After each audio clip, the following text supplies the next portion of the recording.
Mga gaano katagal po yun, ma'am? Siguro mga 5 minutes po. Okay, sige, ma'am. Sige po, thank you po. Start na po Sige ako dun sa muna. program. Hmm? Opo. Pa-mute lang po muna po, attorney. Sige po, thank you po.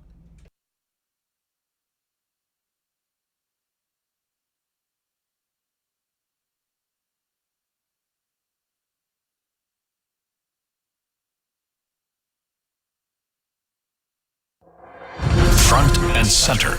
Front and Center.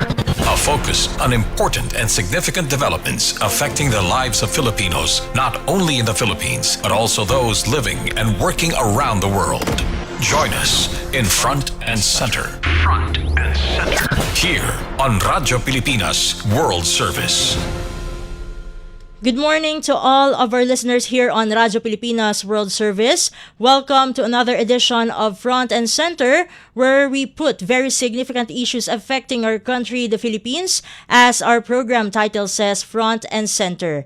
On behalf of our colleague Jerome Toledo, I am your host for today, Steph Vicente.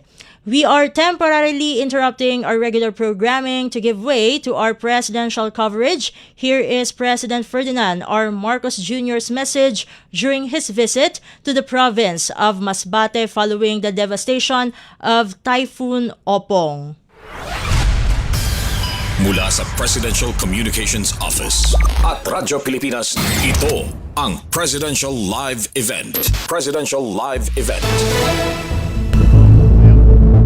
Makita po ninyo, ang pagpunta po namin dito ay kasama po natin ang iba't ibang kalihim ng mga iba't ibang departamento na nandito upang magdala ng tulong dahil napakabigat ang pagkatama ng opong dito, lalo-lalo na dito sa Masbate.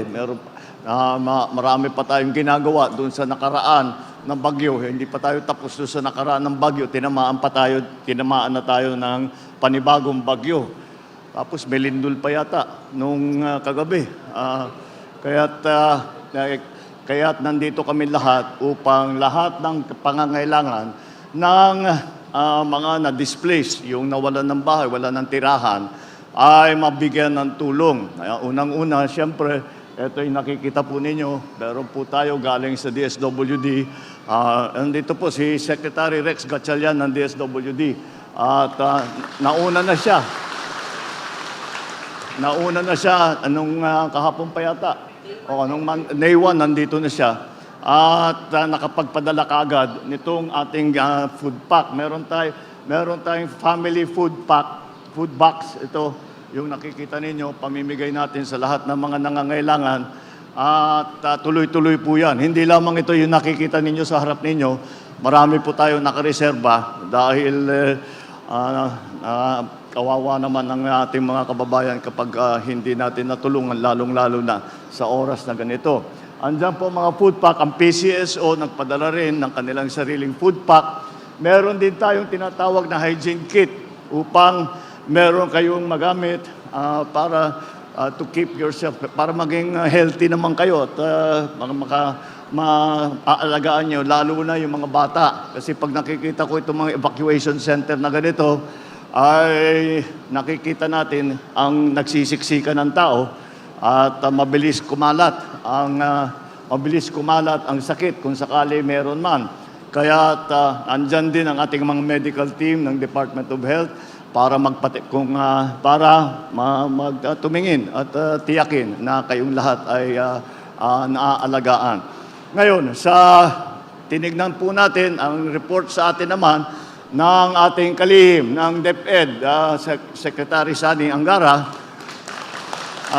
Nakita naman natin na napakalaki ng sira na nandito sa mga eskwelahan at yan po ay maayos naman po natin yan within 1 month, 30 days. Dahil ilan ang classroom na nasira?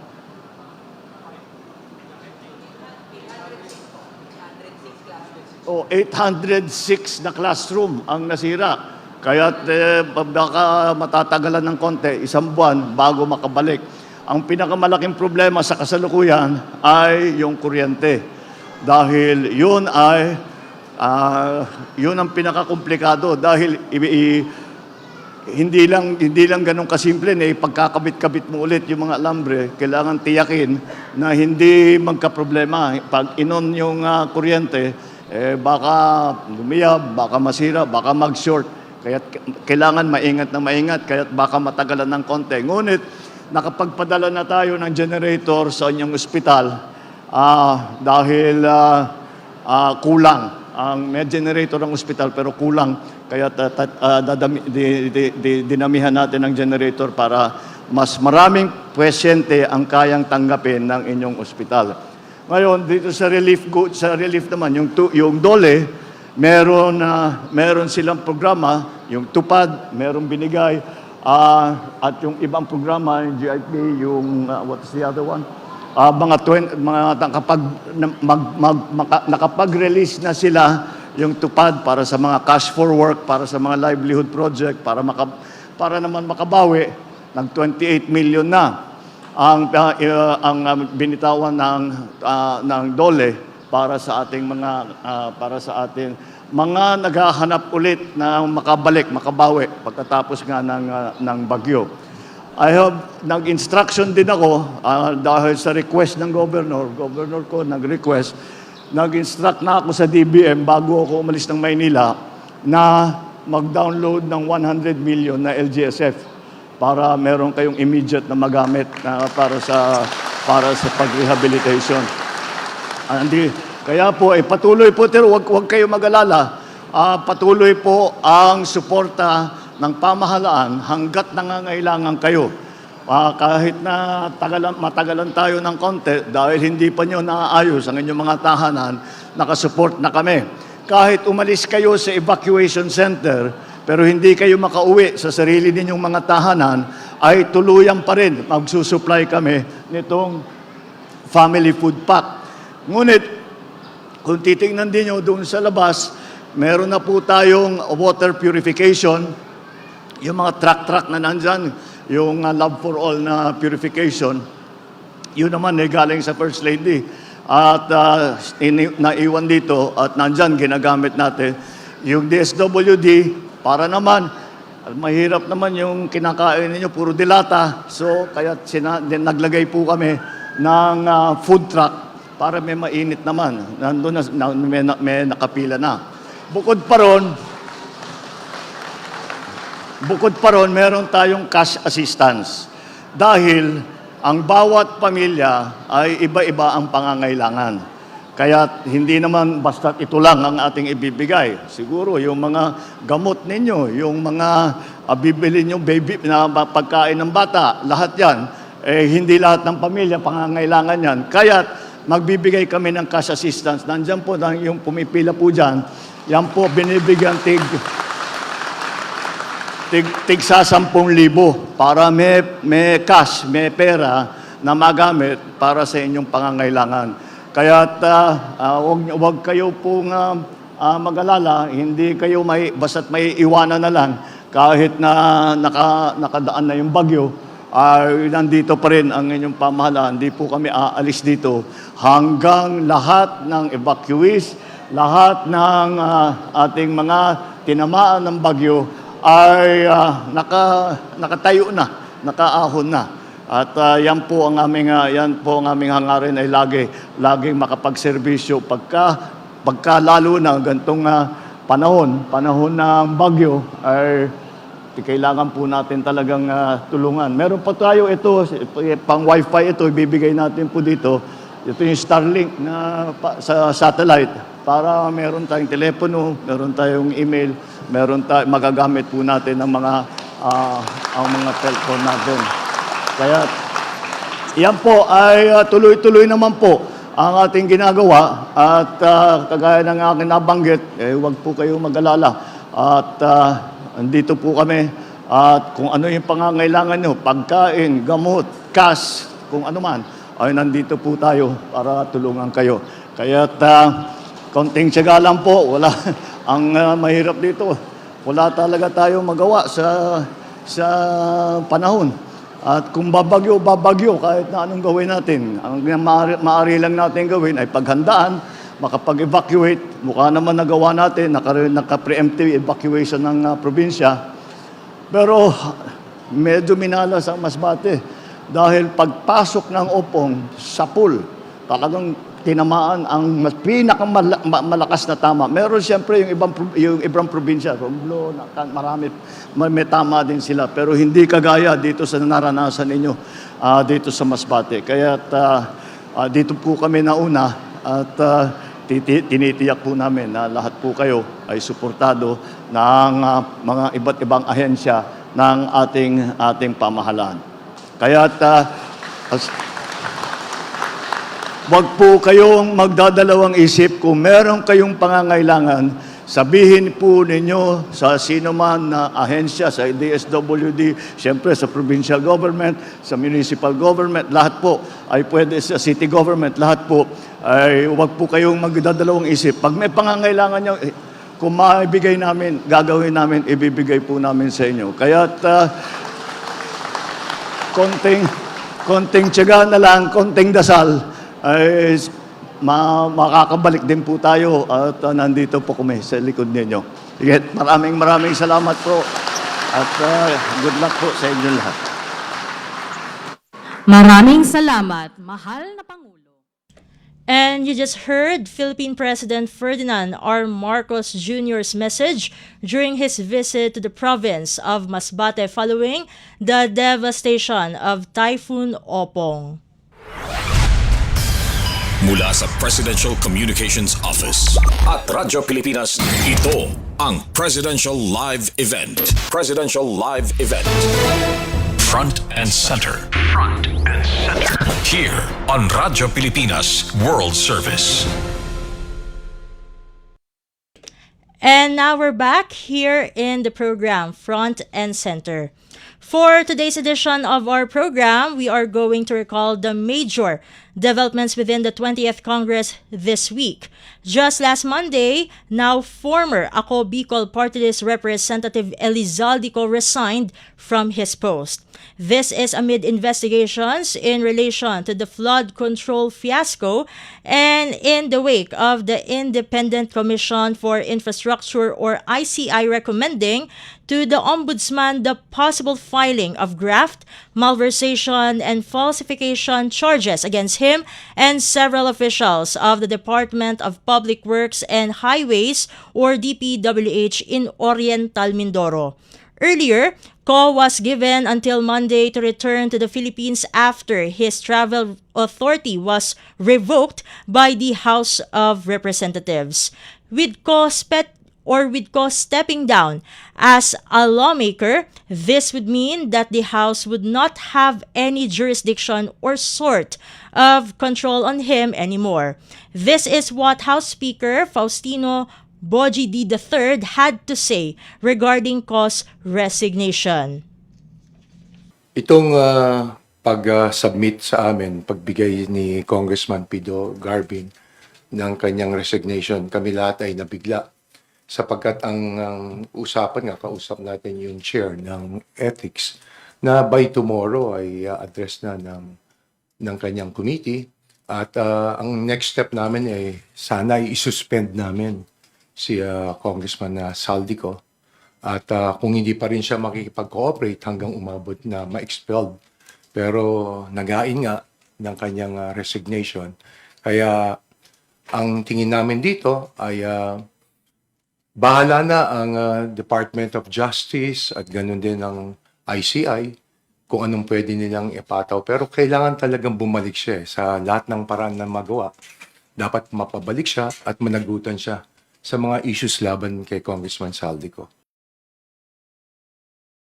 Another lawmaker who is implicated in the flood control fiasco, former Senate President Francis Chis Escudero delivered his privileged speech wherein he accused former House Speaker Martin Romualdez of orchestrating what he called a script and zarzuela or dramatics to divert public outrage over ghost and substandard flood control projects away from the House of Representatives and toward senators. Here is a portion of Senator Escudero's privileged speech last Monday.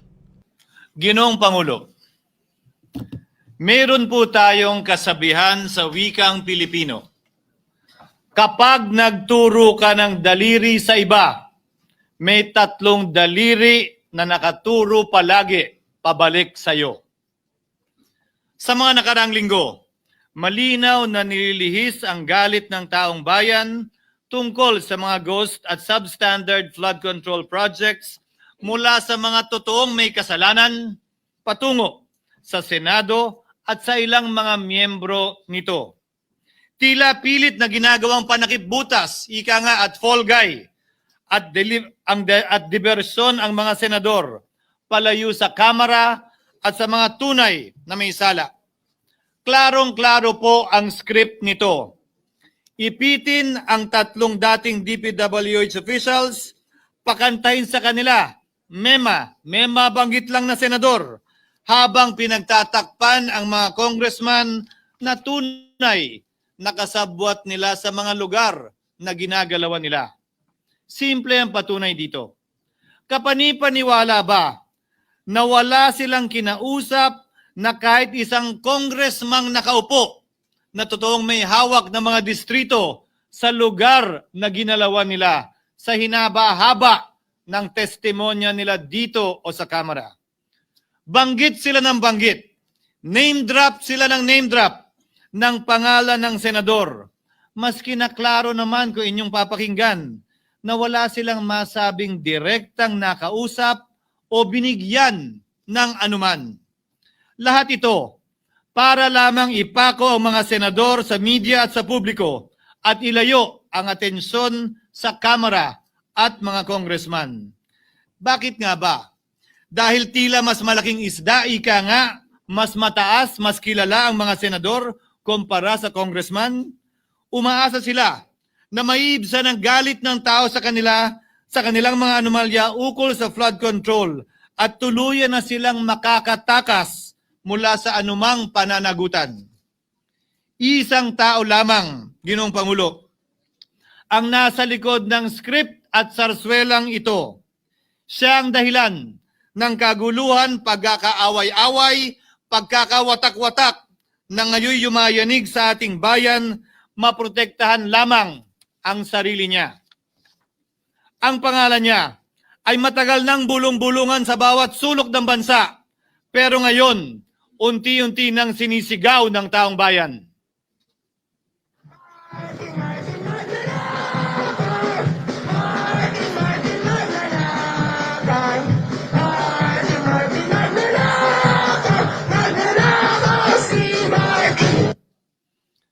Pero Ginoong Pangulo, minamahal kong kasamahan, bakit tila sa Kamara, dito mismo sa Senado, at sa ilang media, ay hindi pa din nila kayang sambitin ang pangalan niya?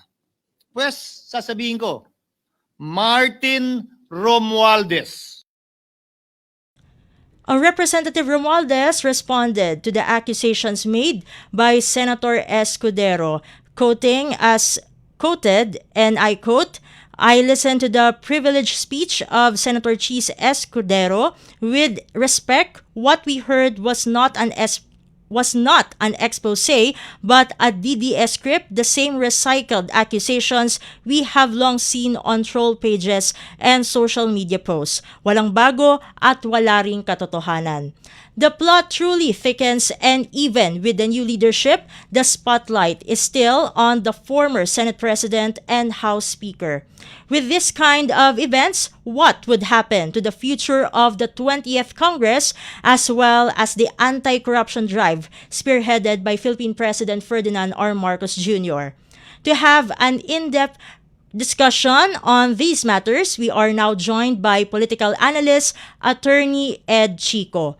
Attorney Chico, welcome to Front and Center. This is Steph Vicente of Radyo Pilipinas World Service. Attorney Chico. Good morning to everyone and particularly to your listeners. Thank you, Attorney Chico, for gracing our program.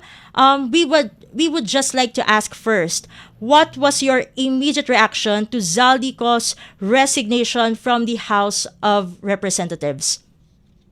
Well, I think his resignation is inevitable because if he wouldn't do that, he would be forced to come here and somehow face this demon. So it's not easy because you have to understand that all the allegations made against him, one after the other, are things which are actually difficult to address and respond to.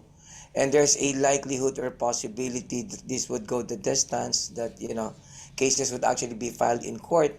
And if that would happen, then there's also a possibility that he might not be allowed to post bail. So you could just imagine the ordeal that he's gonna go through. So resignation is a critical step for him to be able to at least right now extricate himself from this mess. Because as I said, he might be forced to come here and that would not be good for him. He knows what is at stake and he knows what he needs to do in order to at least temporarily avoid any serious repercussions against him. Attorney Chico, with that kind of resignation made by former Congressman Zaldico, would be what would be the political impact of this? And of course, there's also an issue before regarding the interparliamentary courtesy. Would it be all right to say that the Congress can finally ignore this since Ko already stepped down as a lawmaker? I'm sorry, I didn't get the last word. That Congress can finally, I'm sorry.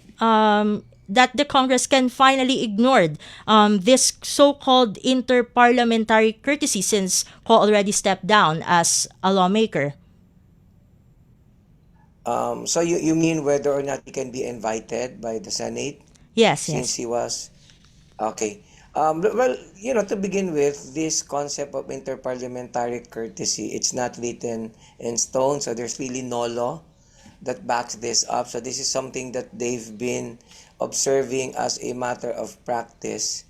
But ultimately, at the end of the day, this interparliamentary courtesy can be set aside or ignored where there is public interest involved, or particularly if the issue at hand is something that that really affects the public, then definitely you can do away with this and compel anyone to attend any hearing if his testimony, for example, or if his statements would be very, very crucial in any congressional inquiry. So I just would want to clarify that. So it's just somehow being used as an excuse not to invite certain individuals, but by invoking this, the senators should know that there are limitations. So it's not like they're absolute. So in this case, the flood control mess is a big issue. It is something that every person would want to know about. It is something that definitely people would expect result into possible filing of cases against certain individuals. So it doesn't make sense to invoke this if only to deny the opportunity to invite someone. But now, of course, that Zaldi has already resigned as congressman, so this couldn't be invoked anymore. So if he comes here, definitely, there's no other justifiable excuse that could actually be given so that he won't be invited in the Senate. When he comes here, I'm pretty sure he would be invited not only by the Senate, but perhaps even by the ICI, or perhaps even by the ombudsman, because I really assume that certain cases would be filed against him. And before we go to the next part, Attorney Chico, we would just like to know if there would be an impact in a political sense from Zaldico's resignation. Well, his resignation, as I said, should result into conviction as far as the public is concerned. Because you have to understand that the public is expecting certain individuals to be held criminally liable. And of the individuals so far implicated in this mess, it is actually Zaldico who appears to be the most guilty. So I'm pretty sure the public is expecting at the very least cases would be filed against him, and at some point that he would be convicted of those. At least that's the public sentiment right now, because you don't know, Filipinos are very reactive or very emotionally driven.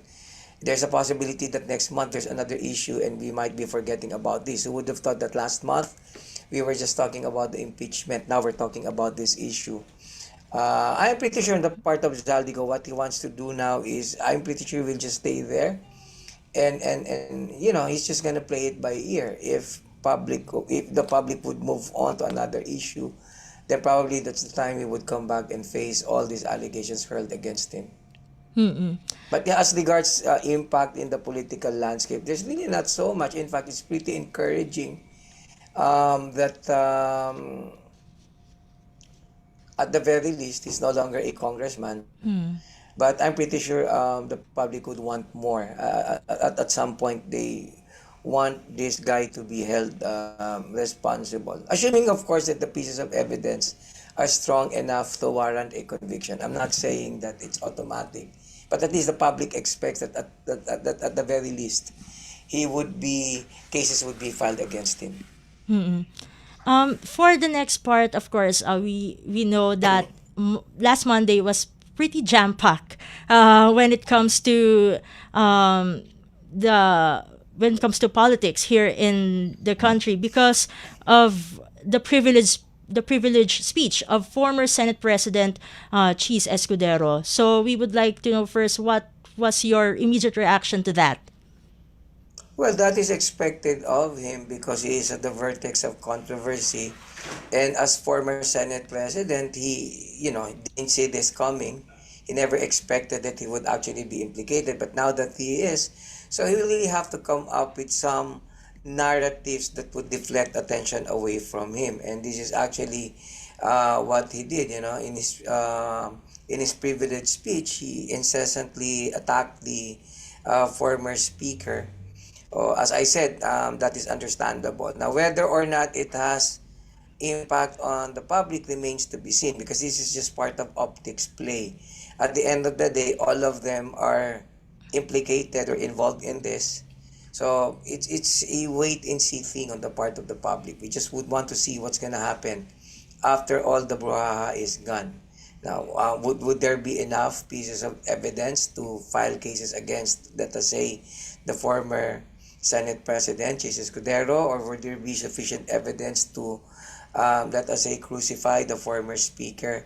At the end of the day, we are at this stage where we really don't know anymore, and we are just actually awaiting the result of this series of investigations to find out who can finally be held responsible, both administratively, criminally, and of course, to a certain extent, even civilly too, so that we can recover all this supposed ill-gotten wealth amassed through manipulation of these flood control projects. Attorney Chico, we would also like to include another element because during the privileged speech of Senator Escudero, he mentioned the impeachment case made against Vice President Sara Duterte. And of course, with the statement of former House Speaker Romualdez saying that the privileged speech is like a DDS script. What was your reaction to that? You have to understand that if you go to the Senate or if you go to the House of Representatives, a lot of the things they do are always politically motivated. So every time they conduct an inquiry, for example, there is some political agenda. So it's something that we already expected. Of course, his camp would allege that the series of investigations that were conducted against the Vice President were just actually meant to deny her the opportunity to run for office, that it was really all about the impeachment so that the former speaker would be given a better chance at getting the presidency in 2028. But on the other hand, of course, you expect the former speaker to deny this. But one thing is clear. Of course, I cannot say with certainty who is telling the truth, but one thing is clear here. The senators and the congressmen are really not objective when they conduct investigations. It's not necessarily in aid of legislation, but they basically weaponize that power in order to pursue their respective their political agenda or to advance their respective vested interests. Given that, of course, there are just earlier, just weeks before, there have been changes in the leadership in both the Senate and the House of Representatives. Given the heated exchanges between the former leaders of the Congress, could these exchanges cause political trouble for the current leadership? Things like this happen all the time. The Senate, for example, is very ambivalent politically, so there will always be changes in leadership, and that's expected. It's always a numbers game, and sometimes the person who gets to be president is not necessarily endorsed by the president because the Senate, to a certain extent, is independent. So the reason why Chis Escudero was removed was precisely because he no longer had the numbers. Now, with respect now to the House, it's a different story because normally anything that happens there would have the blessing of Malacanang because of the nature of the House of Representatives. So the fact that I'm pretty sure it is not, I guess this is just my suspicion, it is not really the intention of the President for the former Speaker to actually step down as such. I guess Romualdez was just forced to do that because all eyes are on him. Allegations are being hurled against him one after the other, and it's just a matter of time. I'm pretty sure at some point he would be forced to face all these allegations. So stepping down is a crucial step for him to deflect attention away from him. So if you ask me, was the decision of the Speaker to step down, would it have an impact? To a certain extent, yes. But at the end of the day, life goes on. There's a new Speaker now, and I'm pretty sure he would enjoy the support of the majority. And in the Senate, there's a new Senate President now, unless, of course, the minority group can come up with the necessary numbers. Then Tito Soto would remain to be president. So these heated exchanges between the two of them have no impact at all as regards the stability of the leadership in both houses. As much as I would like to prolong our discussion, we are running out of material time. Before I let you go, Attorney Chico, what would be your final message to our viewers and listeners here in the program? Well, I guess the public should remain vigilant. We should voice out our opinions. We should articulate our concerns. The flood control mess is an opportunity for us to be able to ask the government to punish those responsible for this. Corruption is systemic. Corruption is a culture. And unless we put together our resources and demand that the government should address this, nothing could actually happen. In fairness to the President, he doesn't need this. He doesn't need to call for an investigation, but the fact that he did would indicate that if these ongoing investigations would result into filing of cases and subsequent conviction of certain individuals, and if these initiatives would not be selective, and if these initiatives would not consider political affiliation as basis for possible conviction, then this could be a lasting legacy on the part of President Bongbong Marcos. As I said, he doesn't have to do this, but the fact that he did indicates that it's a positive thing because finally, at least, we can address this issue on corruption. And hopefully, at some point, because of all these initiatives, we would be discouraging politicians from committing the same mistake. Mm-mm. And with that, thank you so much again, Attorney Chico, for joining us here in the program. Until next time, God bless and mabuhay po kayo. Salamat din po again for this nose-bleeding moment for me. Maraming salamat.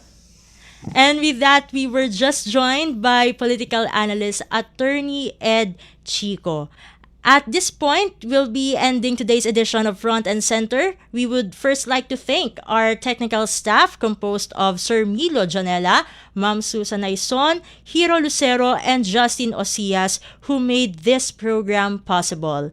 Thank you as well to our station manager, Mr. Ray Sampang. Until the next episode of Front and Center, on behalf of Jerome Toledo, this has been your host, Steph Vicente. Good day and stay safe, everyone. You have just heard and watched Front and Center. Front and Center. Join us again for another edition here on Radyo Pilipinas World Service. Front and Center.